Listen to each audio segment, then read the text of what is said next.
ఆంధ్రప్రదేశ్లో వైసీపీ కార్యకర్తలు జగన్ కోసం ఎదురు చూస్తున్నారు. ఎందుకంటే సంక్రాంతి తర్వాత ప్రజల్లోకి వస్తా అన్నాడు. సంక్రాంతి పోయింది, ఉగాది పోయింది, శ్రీరామనవమి పోయింది, నెక్స్ట్ ఇంక మళ్ళీ పెద్ద పెద్ద పండుగలన్నీ పోయేలా ఉన్నాయి. ఏంది పరిస్థితి? పాపం వాళ్ళ ఆశ అడియాసలేనా లేకపోతే ఏమన్నా జరిగే మార్పులు ఏమైనా జరుగుతాయి? ఆయన మాట్లాడడం మాత్రం మాట్లాడతాడు, మాట తప్పను మడమ తిప్పనని. ఒక మాట మాట్లాడేటప్పుడు ఆలోచించుకుని దానికి మనం టైం కేటాయించగలమా లేదా అనేది ఆలోచించాలి. అసలు ఆయనకి టైం ఉండదండి.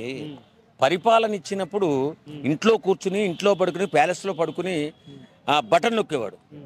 వాస్తవంగా బటన్ నొక్కేది అది పరిపాలనే కాదు. పరిపాలన చేతగాక, పరిపాలనా విధానం తెలియక, అసలు అభివృద్ధి అంటే ఏమిటి, బిడ్డల భవిష్యత్తు ఎలా చూడాలి అనేది ఏం ఆలోచించలేదు అప్పట్లో. ఆయన ఆలోచించకుండా మనం సంక్షేమ ఫలాలు ఇచ్చేస్తే జీవితాంతం మనల్ని గెలిపించేస్తారు, వెర్రి గుర్రులు అనుకున్నాడు. అది వెర్రి గుర్రులు అని అనుకున్నాడు అన్న ప్రజల్ని.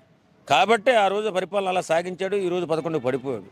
వాస్తవంగా ఇప్పుడున్నటువంటి పరిస్థితుల్లో అతను బలం పెంచుకోవాలంటే అహంకారం తగ్గించుకుని ఈవేళ తను కూడా ఉన్నటువంటి కార్యకర్తలని వాళ్ళని కూడా చైతన్యపరిచి జనంలోకి వచ్చి ఆ జనంలో తిరుగుతూ తర్వాత అసెంబ్లీలోకి ముఖ్యంగా అసెంబ్లీకి వచ్చి కూటమి ప్రభుత్వాన్ని వాళ్ళు చేస్తున్నటువంటి అభివృద్ధి ఏమిటి, వాళ్ళు ఇస్తానన్న హామీలు ఇంకా నెరవేర్చలేదేమిటి, ఇలాంటివన్నీ మాట్లాడి పోరాటం చేసి పేద ప్రజల పక్షాన్ని నిలబడగలిగితే ఇప్పుడు జగన్ బాబుని నమ్ముతారు. లేదు ఇలానే ఉంటా ఇంట్లోనే పడుకుంటా అంటే మీ కార్యకర్తలు కూడా ఒకరొకరు వెళ్ళిపోతారు.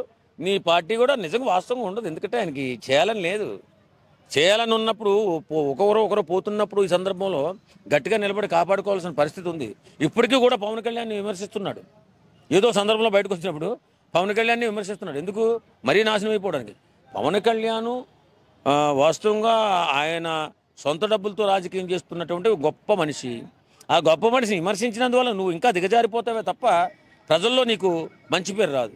నాకేదో 40% ఓటింగ్ పడిపోయింది, నేను పీకుడుగా అనుకుంటే అవ్వదు. ప్రజల్లోకి రావాలా, కార్యకర్తలను ఆదుకోవాలా, కార్యకర్తలను సంరక్షించుకోవాలా, ఎనలేని పోరాటం చేసి ఈరోజు ప్రజల పక్షాన్ని నిలబడితేనే జగన్ పార్టీ అనేది రేపు పొద్దున్న ప్రజల్లోకి రాగలుగుతుంది. లేకపోతే అంతే. Okay, thank you.